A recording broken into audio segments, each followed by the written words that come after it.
Hey there, and welcome back to Channel 64. So, we're back here again at the Industrial District, which is coming along very nicely, actually.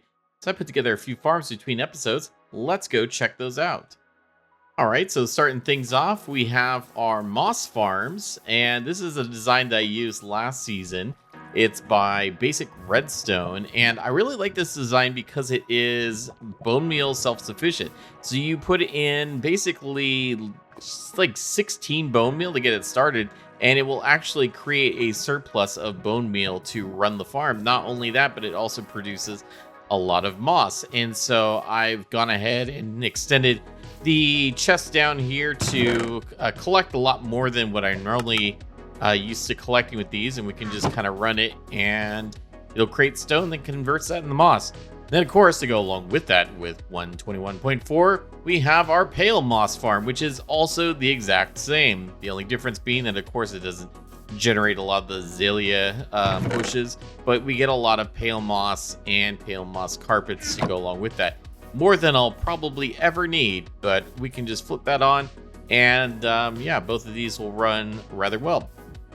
Then this monstrosity of a thing over here, which I had to be very careful to place away from a lot of the ground on this side of the industrial district.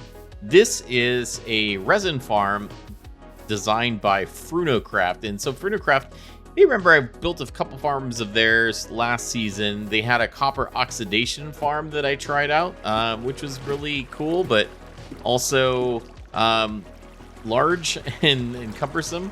This is pretty cool. There's, I think, like 128 creaking hearts in here, quite a few. And once it hits nighttime, it is incredibly loud. And then all the creakings spawn in and they get pushed out by water, and then eventually end up in this little chamber right here, in which I hit this minecart. It applies sweeping edge damage to all the creakings, and then, of course, their resin sticks to the bottom of the logs, as well as, I believe, the top of the logs. And then this shifts back and forth, knocking everything off. And then, of course, that ends up down the water stream, which then gets collected and put into these shulker box loaders. Fortunately, these are the only two shulker boxes I have in here at the moment. But when I do need to run it, I'll load it up with a lot more shulker boxes. And then, yeah, so like I said, as I was putting this together, it turned to nighttime and they all spawned at once. And that was so loud and startling. But yeah, it's fun. It was fun putting this together.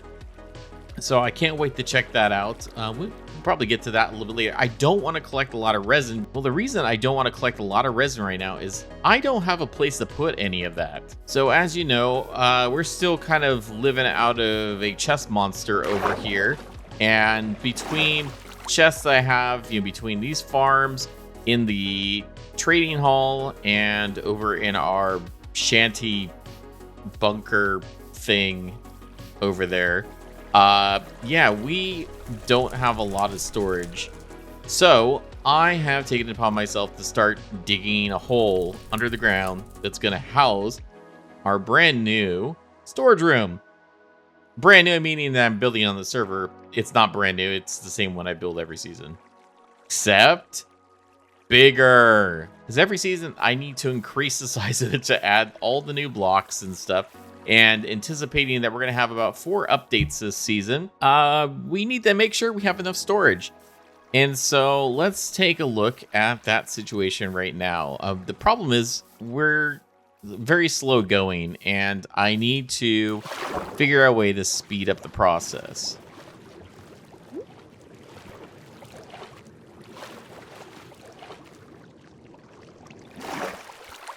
Now, as you can see, I've made a lot of progress so far. It is a large storage hall.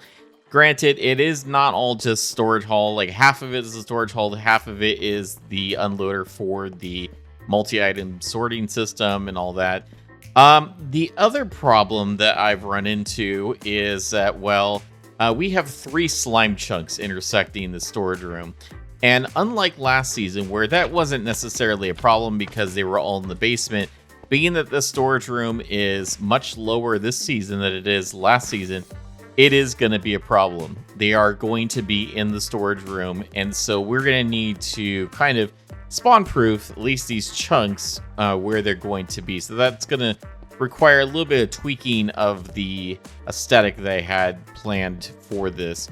But anyways, once we get this all mined out, still have another 29 layers to go. We're going to have a lot of cool things.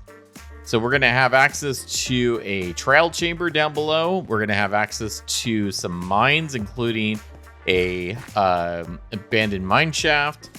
And there's, I think, a few spawners down there as well. I haven't figured out what we're going to do there, but not too far away we have a double or triple spider spawner.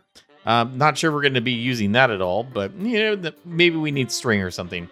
Who knows? But today we do have an XP farm we're going to build. We're bringing back the ENX04 Guardian XP farm, but with a twist. So we need to head up to the surface and go check out our build location.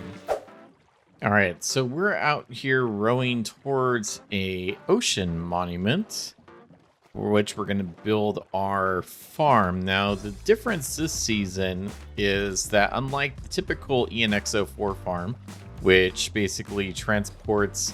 Oh, there it is. Okay, there's our friends, our little spiky friends. So, unlike the typical ENX04 Guardian farm, which teleports the Guardians into the Nether and then bridges them up to the killing platform, because we are on a server and because Neatfreeze is planning on living in the Nether, we can't use portals. So I am going to make this a one-dimensional farm instead, through the use of excessive fences and scaffolding. But first, we have to kill the Elder Guardians, and I intended to get some milk, but I don't see no cows.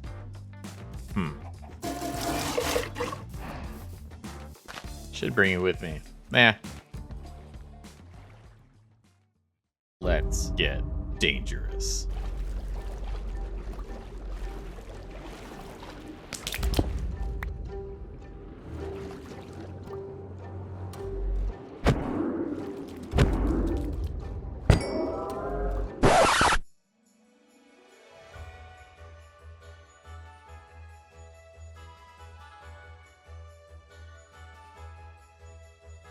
Heyo, let's go on an adventure. This looks like a lot of fun. Are we gonna find some sponges here? I can use some sponges. Has anyone seen my hat? Has anyone seen my shirt? We're gonna have to fight those Elder Guardians. There's one now. I'm an Elder Guardian, and certainly not the architect. I'm gonna punch it in the face. He's still alive. Shenko, I need your help. Hey guys, you're never gonna believe this. I found another trident. Guys, I'm gonna roundhouse kick this thing in the face. He's not going down, he's still here. Guys, there's another one coming.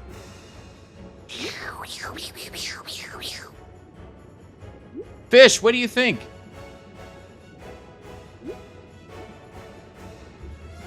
Excellent suggestion. Let's call Steve. I am Steve.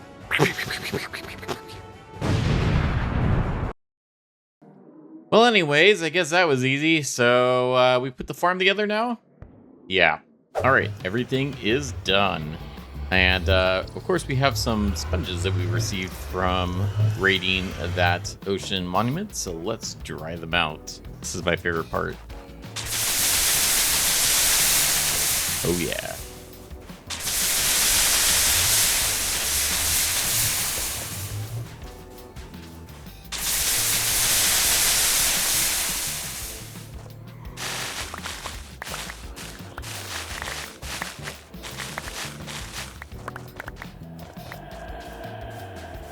Okay.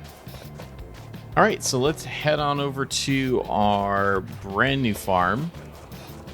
So I went ahead and made a nice entrance in our nether right now. This is just temporary until we get our actual nether hub put together, but this is our XP farm. And also made sure to put a lot of soul soil under all of these blocks so that we can very quickly run to the farm with our soul speed boots. And the nice thing, since this farm doesn't use any portals, is I can actually make a portal to the farm, to literally right at the farm. Oh. It looks like there's some leftovers here from last time. And so essentially, yeah, we can have the portal come right here before we used to have to like fly in from there. And of course, perfect demonstration of our anti-zombified piglin system. So they try to walk to this egg, the turtle egg. Oh, and apparently we also have some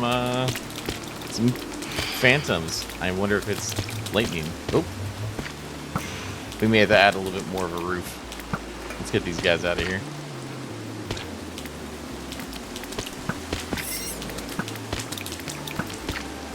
They have trouble navigating a lot of these taller builds. All right. So essentially the way this works is very similar to the ENXO4 farm that I normally do. In fact, this entire section right here is basically the same. The only difference being that instead of transporting them through the Nether, we actually have this giant system of bubble columns that goes up and across this bridge and then drops them down the same platform that the original farm would. Typically, where those two sea lanterns are, that would actually be where the portal is, or at least on the other side, up there. And yeah, it works pretty well. So down here, aside from all these slimes from killing phantoms, jeez, it's a mess down here. We of course have our setup down here with all of the soul sand underneath the farm, under the scaffold section, and then of course anything outside of that is going to have the magma blocks to pull everything down. The despawn sphere for the player is 128 blocks in the big sphere around it, and it kind of cuts through this farm in a manner that this tiny corner is the only spawnable area for the guardians. And so using that, we then get a high concentration of them, and then they end up going through the scaffolding. They'll bounce around a little bit and then get caught in these bubble columns. I could have technically taken this entire thing up, all the full length of this, all the way up to the sky, but that would have been a lot of water that I had to put in, and it was already hard enough to dodge these guardians and basically grow in a bunch of this kelp to get the bubble columns up there. But yeah, just like before, we end up going down here, and then we will repair our tools. So in this case, I'm just gonna drop that in there, and everything gets repaired. And you'll see them, they'll start coming up pretty quickly here. In fact, if we come up here, they'll start popping up. Now, another thing to point out is the scaffolding. So the reason we use the scaffolding down below is these mobs cannot pathfind on scaffolding. And so you'll notice that they're not really fighting the current because they're on that scaffolding. It's only when they kind of hit these too tall water streams that they sometimes will swim against the current or up and down. But for the most part, they just kind of let it happen to them. So they'll eventually just get down towards this end and fall in. The other thing, too, is the sea lanterns. One of the behaviors with the guardians is that they want to swim towards sea lanterns and light sources. So that's the other reason I put that over there, is so that once they do get towards the end, they kind of want to throw themselves into the hole. And yeah, so that restocks pretty fast. It's not as fast as with a portal, but being that we're going to have somebody living in the Nether, we can't really build that with a portal system, because anytime that anybody's in the Nether, this basically stops working. Or it would stop working if I use portals. But since it's single dimension now, this will work no matter what. And we can sit here, we can AFK. We are getting also some of the guardian drops as well. And I've opened it up to everybody else to essentially come here and AFK for XP and whatnot. And so hopefully these chests will fill up rather quickly with all the stuff. And then we'll just have to pull out anything we don't want. I'm thinking of probably putting these cooked fish in here for anybody that needs food from the, taking some of the damage from the thorns on these guys. All right, so that's that. That takes care of the sponge problem that we had, and then also our sea lanterns. But now we need a way to be able to dig out those holes faster, and that, of course, requires some beacons. And so I think it's time to fight some withers. Well, it's time to go down into the mines so that we have a wonderful canvas to go kill some withers. It is really the safest place to do it, so I think that's where we're going to go. And hey, maybe we'll get some diamonds while we're down there. Who knows? Anyways, the plan is I'm going to be building some iron golems, so we'll have that. And I mean, not that the wither's too difficult anyways. Let's get dangerous. And I forgot the soul sand. Ah, dang it. Oh, and the wither skulls. Those also might be important as well. I forgot everything.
Sponges and the beacons, we're set to dig out the rest of this storage room. So stay tuned for next time when we finally put together probably my largest storage room yet.